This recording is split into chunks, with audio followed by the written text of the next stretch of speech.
Dutangiranye n'umukobwa uri kwitunganya ashyira ibintu ku murongo yitegura boyfriend we uri buze kumwambika impeta mu kanya.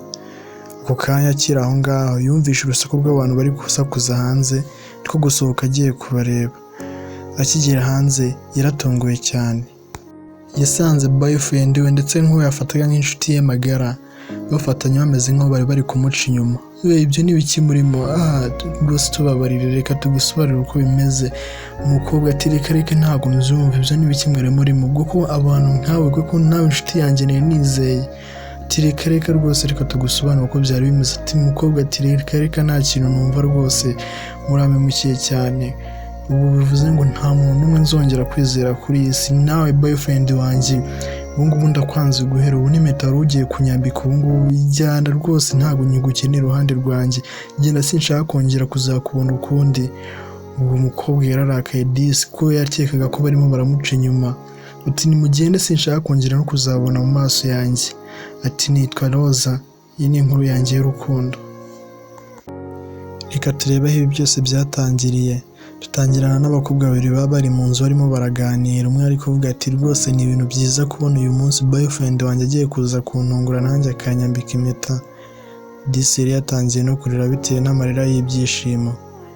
Undi akamubwira ati ariko se rwose ni ibintu byiza, ariko ni byiza cyane, ariko wirira ko niko ntabwo ariko wagaragaza ibyishimo byawe. Ni ibintu byiza biranashimishije cyane, ndetse nanjye byanshimishije kubona boyfriend wawe agiye kuza rwose kwambika impeta.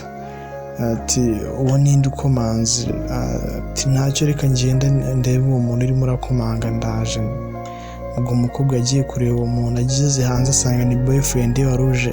Se bimeze ute ko uje ukantungura, bimeze bite? Boyfriend ati ugira nyine uze tugende, sininaguye ko uyu munsi ngushaka. Ati kanze ndaje rwose, kanze. Ubwo hagati hakiza boyfriend uwo mukobwa ahita ahura na ya nshuti ye. Ati bimeze bite se ko mutitegura ngo tugende? Ati nimuzi ko ngiye kumwambika impeta, ahubwo dore ngiye mvuye no kuyigura. Mbega impeta nziza we. Ati se ahubwo reka turebe uko byibuze yanagukwira. Ati reka turebe yinyambike turebe, kuko rwose tunganye udutaki rwose, n'ubundi ibaye yankwira nawe yamukwira. Ati ahubwo yinshyiremo rwose turebe kuko itaza kumubera nini cyangwa se ikaba ntoya. Ati mbega rwose mbega nziza. Ati rwose irayimukwiriye. Mbega impeta nziza cyane. Ati rwose ahubwo wagira ngo uri wamupimye neza. Ati ngaho rwose yikuramo ndabona iri buze kumukwirwa. Umukobwa arimo aratunganya imyenda ku buryo nyine ari buze kuza kugenda ameze neza cyane, areba n'udufoto twe bifotoje kuva na kera hose, agashyira mu ivarisi. Ubwo ngubwo akiri aho ngaho yumvisha urusaku rw'abantu hanze barimo barasakuza. Ati nese kuyikuramo byanze. Ati reka tuyikuremo vuba, ariko ataraza. Nk'ubasanzwe ntarayikuramo yabigenza gute? Ubwo akiri aho ngaho umukobwa nibwo yabasanze bari muri ibyo ngibyo. Ati ibyo ni ibiki murimo? Ati sorry tubabarire, ati mwari murimo muranca inyuma, mwebwe nta n'isoni.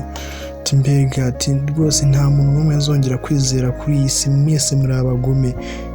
Disi umukobwa yatangiye no kurira bitewe n'uko witaga inshuti ye yabifasha yuko we yari arimo aramuca inyuma. Ati boyfriend wanjye nawe kuko nizeraga dukundanye imyaka irenga 5 yose. Ati mugende muva aha ngaha, sinshaka no kuzongera kubabona undi munsi. Mugende, sinshaka no kuzongera kubabona. Ubuhungu ubwo ni kubwira kumbwira ati basi waretse nka gusobanurira basi ihangane. Ati nimugende, sinshaka no kuzongera kubabona.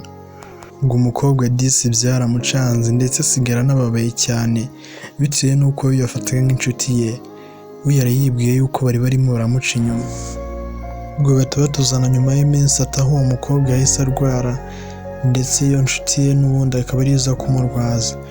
Ati ariko n'ubundi rwose nuko utaretse ngo tugusobanurire uko ibintu byagenze. Ati none se buriya ati uko byagenze. Ati ngiye sinkeneye kubyumva, icyo nzi cyo nuko n'ubundi nubwo uje kundwaza n'ubundi ntabwo uri inshuti yanjye. We n'ubundi wamaze kuva mu nshuti zanjye magara, n'ubundi ntabwo ukiri inshuti yanjye. Ati nese iyo mba nari inshuti yawe nari kuza kurwaza. Ati reka rwose ntabwo nkwiyumvamo, ahubwo n'ubu ushatse rwose wakwigendera.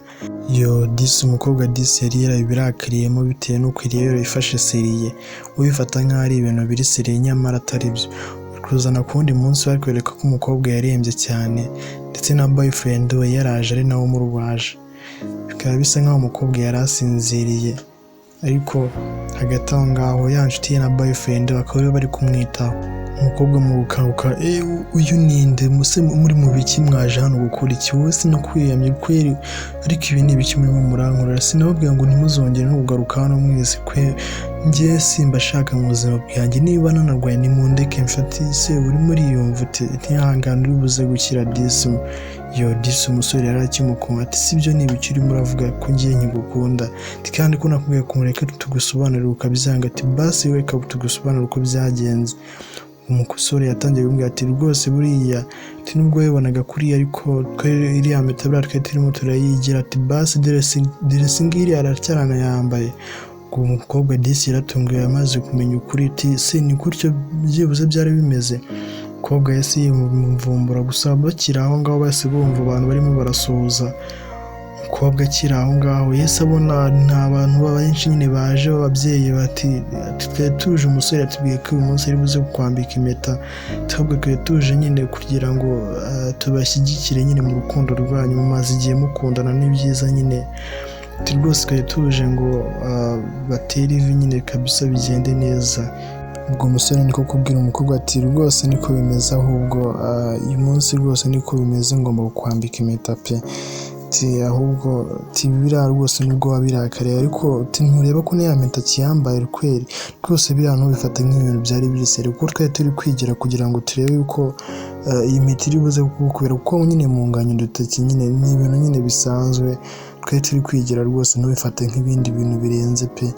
Umukobwa disi yaratunguwe, ariko ati rwose nanjye mumbabarire kuba narabarakariye bigeze hariya, ko urukundo ngukunda ntabwo nifuzaga kuba nagusangira n'undi muntu.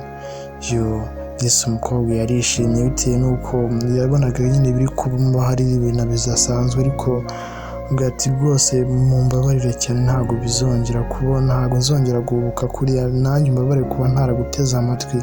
Umusore ati nanjye mutubabarire rwose ko ntabwo nyine twabishyizemo ubwenge bwinshi ngo tube twabikorera nyine ahantu hihishe. Ubwo umukobwa nyine yahise ajya inyuma ngo akuremo ya mpeta, ariko umuhungu bisa nkaho yabyibagiwe. Ubwo umuhungu disi yari yibagiwe yuko wa mukobwa ari we ucyambaye ya mpeta. Mu gufungura box yasanze nta kintu kirimo. Umuhungu nyine ubwo yabuze aho areba, n'abantu bose bari baraho baratungurwa. Ati se bimeze bite? Nta mpeta yari yambaye. Ubwo umukobwa ati dore ngiyi yari yatangiye nyine yari yasoje kuyikuramo. Ati dore ngiyi rwose kirayimwambike niye irankwira neza, ubwo nawe nizere ko iri buze kumukwira.